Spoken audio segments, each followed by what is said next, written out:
Welcome to everybody. आज आप लोग उपस्थित हैं न्यू बैच फाउंडेशन के लिए। मैंने जैसा कहा था, आज से आपका online new batch foundation 2022 batch मैं स्टार्ट कर रहा हूं। यह ऑनलाइन बैच ऑफलाइन में कन्वर्ट हो जाएगा। लॉकडाउन की वजह से ये जब तक क्लासेस ऑफलाइन नहीं हो रहे हैं तब तक यह ऑनलाइन चलता है। आप लोगों का मैं आभार व्यक्त कर रहा हूं कि आप लोगों ने मुझे यह सहयोग दिया, आशा दिलाई, आप लोग इकट्ठा हुए। चलिए हम लोग कुछ आज बात करें गेट टुगेदर से संबंधित। वैसे मैं सब आप लोगों को अभी पहचान नहीं रहा हूं, धीरे धीरे व्हाट्सएप के द्वारा एक दूसरे को मैं पहचान लूंगा। जैसे जैसे मैं आपका डाउट क्लियर करूंगा वैसे वैसे आपसे मेरा संपर्क बढ़ेगा। तो बायोलॉजी आप देख रहे होंगे स्क्रीन पर एनसीईआरटी बायोलॉजी का कवर पेज, यानी हम लोगों के इस बैच का मिनिमम कॉमन प्रोग्राम होगा एनसीईआरटी पर पकड़ बनाना। क्योंकि आप फाउंडेशन के विद्यार्थी हैं और हमारे यहाँ आने वाले 100% विद्यार्थी इसलिए आते हैं, उन्हें नीट की परीक्षा भी देनी होती है।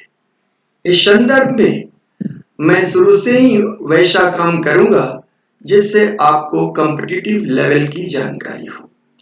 उसके लिए सबसे बेसिक बुक एनसीईआरटी है और मैं उसे फॉलो करूंगा, आप भी फॉलो करेंगे। इसके अलावा आप कोई भी साइड बुक पढ़ सकते हैं, कोई भी क्वेश्चन बैंक बना सकते हैं, लेकिन हम लोगों के डिस्कशन का मुद्दा क्या रहेगा? एनसीईआरटी। आज से क्रमशः हम लोग वीक में कम से कम 3 दिन एक दूसरे से मिलेंगे वर्चुअल प्रोग्राम में, यानी 3 लेक्चर आपको मैं वीक में कम से कम दूंगा। आगे मैं 4 करूंगा और फिर ऑफलाइन में हम लोग आ जाएंगे। तो चलिए हम लोग आगे बढ़ते हैं और यह आज बात करते हैं कि बायोलॉजी में 11th का सिलेबस क्या है। क्योंकि आप 10th पास या 10th पास ही विद्यार्थी हैं, क्योंकि कुछ का रिजल्ट निकला है, कुछ का नहीं निकला है, लेकिन मैं मानता हूं कि आप 10th पास हैं। तो 11th में आपके बायोलॉजी का सिलेबस क्या है, पहले हम लोग इस पर बात करते हैं। तो देखिए कंटेंट आपके सामने है। इसमें क्या है? 1, 2, 3 यानी 5 यूनिट आपको 11th में पढ़ना है। अमूमन बच्चे ये चाहते हैं कि अगर यूनिट 1 है, जैसा कि आप अभी तक पढ़ते आए हैं, तो यहीं से शुरू हो diversity in living world. Actually ये है कि यहां से ही शुरू करना चाहिए, लेकिन लिविंग वर्ल्ड की बेटर अंडरस्टैंडिंग के लिए आपको कुछ बातें पहले जाननी है। जैसे सेल, आप जानते होंगे कि आप 9th में भी 8th में भी सेल पढ़ के आए हैं, लेकिन सेल किस चीज से बना है? क्योंकि मैं जब बोलना शुरू करूंगा सेल तो मैं बोलूंगा सेल वाल सेलुलोज का बना। आप पूछेंगे सेलुलोज, प्लाज्मा मेम्ब्रेन प्रोटीन और लिपिड का बना होता है। आप पूछेंगे प्रोटीन क्या है, लिपिड क्या है। इसलिए हमारी ये तीसरी unit cell structure and function, जिसमें सेल के बारे में आप बहुत सारी बात जानते हैं, को हम अपने कैरिकुलम के हिसाब से पहले लेता हूं। मैं सबसे पहले cell structure and function as a unit 3rd, और मैं ही नहीं, ऑल ओवर इंडिया जितने भी अच्छे इंस्टीट्यूशन होंगे उनका आप कोर्स प्लान देखेंगे तो फेज 1st में यही प्लान होता है। यहाँ नहीं, कोटा के सबसे अच्छे इंस्टीट्यूट एलएन, यहाँ के आकाश और सारे इंस्टीट्यूट को आप देखेंगे, सबके यहाँ सेल से शुरू होता है। तो खैर, अब सेल से हम लोग भी शुरू करेंगे, लेकिन सेल क्या है इस बात को जानने के लिए हम लोग फिर थोड़ी सी, क्योंकि इसमें 3 चैप्टर है। पहला है cell the unit of life, दूसरा है बायोमॉलिक्यूल्स और तीसरा है cell cycle and cell division. इसलिए हमने सबसे पहले यूनिट 3 को टेकअप करूंगा और आप भी मेरे साथ करेंगे। अब यूनिट 3 में सेल जानने से पहले बायोमॉलिक्यूल जानना जरूरी है, क्योंकि मैं जब आपको बायोमॉलिक्यूल बताऊंगा तो उस बायोमॉलिक्यूल से ही सेल खड़ा होता है और सेल से टिश्यू खड़ा, टिश्यू से ऑर्गन, ऑर्गन से ऑर्गन सिस्टम, ऑर्गन सिस्टम से ऑर्गेनिज्म, तब ना आप लिविंग वर्ल्ड जानेंगे। अगर सीधे मैं लिविंग वर्ल्ड बोलूं तो आपको कठिनाई होगी। वैसे मैं अति शीघ्र लिविंग वर्ल्ड पर आ जाऊंगा, लेकिन पहले मैं बायोमॉलिक्यूल्स के बारे में, यानी सबसे पहले हम लोग शुरू करेंगे unit 3 cell structure and function. इसलिए हमने यहां टॉपिक दिया है।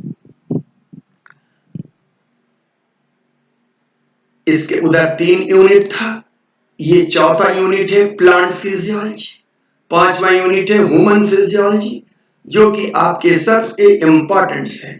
इस दोनों के लिए भी बायोमॉलिक्यूल अति आवश्यक है, यानी पूरी 11th बिना बायोमॉलिक्यूल्स के आप नहीं चल सकते हैं, 12 में भी बिना बायोमॉलिक्यूल्स के नहीं चल सकते हैं। इसलिए मैं समझता हूं कि आपका फाउंडेशन बेहतर हो, इसलिए मैंने आपको सबसे पहले बायोमॉलिक्यूल्स से परिचित कराऊंगा।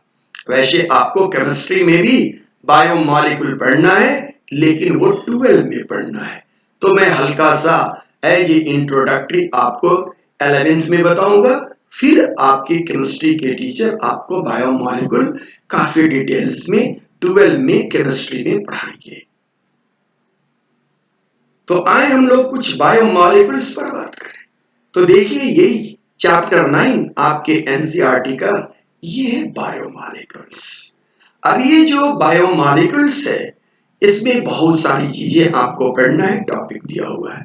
इसमें भी आप इन चीजों को अभी पढ़ने में आपको कठिनाई होगी, इसलिए निश्चित तौर से यहाँ 9.3 में ये बायोमॉलिक्यूल्स दिया हुआ है और जस्ट 9.4 में शुरू कर रहा प्रोटीन।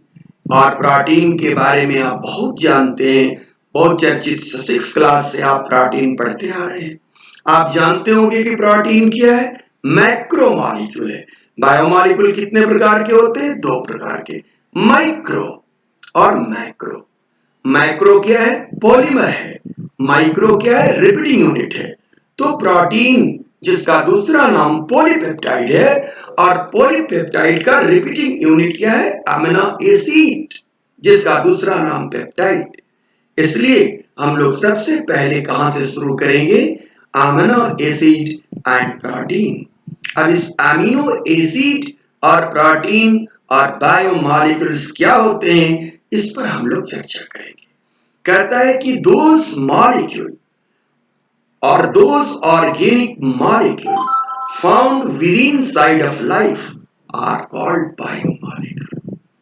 ये biomolecule specially carbon, hydrogen, oxygen, nitrogen और फास्फोरस से बने होते हैं। ये बायोमॉलिक्यूल आपके लिए 4 प्रकार के हैं: प्रोटीन, न्यूक्लिक एसिड, कार्बोहाइड्रेट और लिपिड। इस चारों के बारे में थोड़ी थोड़ी हम लोग चर्चा करेंगे। तो सबसे पहले हम लोग क्या चर्चा करेंगे कि बायोमॉलिक्यूल कितने तरह के? तो 2 तरह के हैं, माइक्रोबायोमॉलिक्यूल और मैक्रोबायोमॉलिक्यूल। अब एमिनो एसिड क्या है? माइक्रोबायोमॉलिक्यूल है, और इसका मैक्रो क्या है? प्रोटीन है। न्यूक्लियोटाइड माइक्रोबायोमॉलिक्यूल है, उसका पॉलीमर क्या है? न्यूक्लिक एसिड, जो 2 तरह के होते हैं, डीएनए और RNA.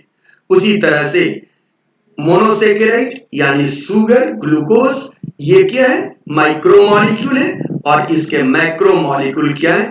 Polysaccharide, cellulose, starch, glycogen इत्यादि आप सब पढ़े हुए हैं। लेकिन लिपिड जो है वो माइक्रो मॉलिक्यूल है, लिपिड को मैक्रो मॉलिक्यूल में नहीं रखते हैं।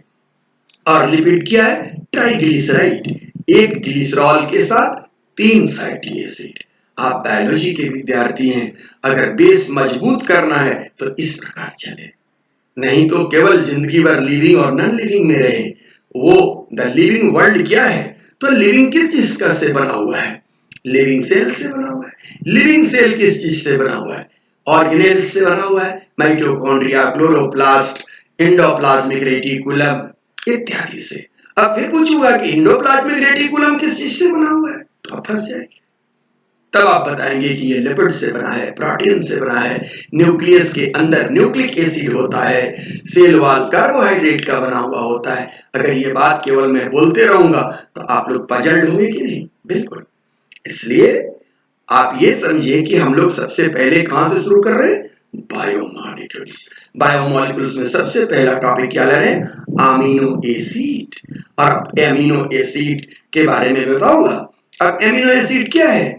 सब्स्टिट्यूटेड मीथेन है। एक मीथेन के 3 हाइड्रोजन को हटा दिया जाए और एक हाइड्रोजन के बदले एमिनो ग्रुप जोड़ दिया जाए, दूसरे हाइड्रोजन के बदले कार्बोक्सिल ग्रुप जोड़ दिया जाए और तीसरे हाइड्रोजन के बदले साइड चेन या आर ग्रुप जोड़ दिया जाए और एक हाइड्रोजन ज्यों का त्यों रह जाए, तो यह क्या बन जाता है? Amino acid. ठीक है। एमिनो एसिड का दूसरा नाम क्या है? पेप्टाइड। 2 एमिनो एसिड आपस में जुड़ते हैं तो जुड़ने वाले बॉन्ड का भी नाम होता है क्या?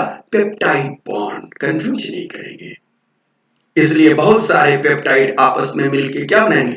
पॉलीपेप्टाइड। और पॉलीपेप्टाइड का दूसरा नाम प्रोटीन।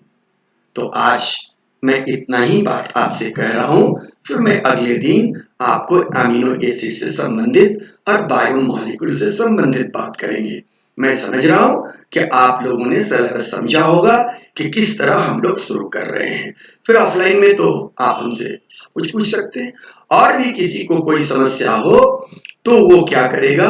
व्हाट्सएप पर भी हमसे पूछ सकता है, या नहीं तो फिर टेलीग्राम से भी पूछ सकता है, या फेसबुक के माध्यम से पूछ सकता है, हर जगह। अब है क्या कि आपको एकदम सिलसिलेवार ढंग से आपको वीडियो मिलता रहे, क्लासेस मिलते रहे, तो इसके लिए आपको ये करना होगा कि आप फिलहाल जितना दिन लॉकडाउन है उतना दिन के लिए लिंक को सब्सक्राइब कर लें। और लिंक को सब्सक्राइब करने से क्या होगा कि जो बच्चे ज्यादा पढ़ना चाहते हैं वो अत्यधिक वीडियो भी देख सकते हैं, 2-2 वीडियो देख सकते हैं। वैसे वीक में 3 वीडियो आप देखें, पढ़ें, आराम से पढ़ें, किताब को जरूर पढ़ें और हमसे इंटरेक्ट करें। और इंटरेक्शन, क्योंकि आप ये जाने कि आप हमसे जुड़े हुए हैं तो पूरा इंटरेक्ट करें, अपनी हर बात को हमारे सामने रखें। आज यहीं पर मैं खत्म करता हूं। बहुत बहुत धन्यवाद। चलिए हम लोग आगे बढ़ते हैं।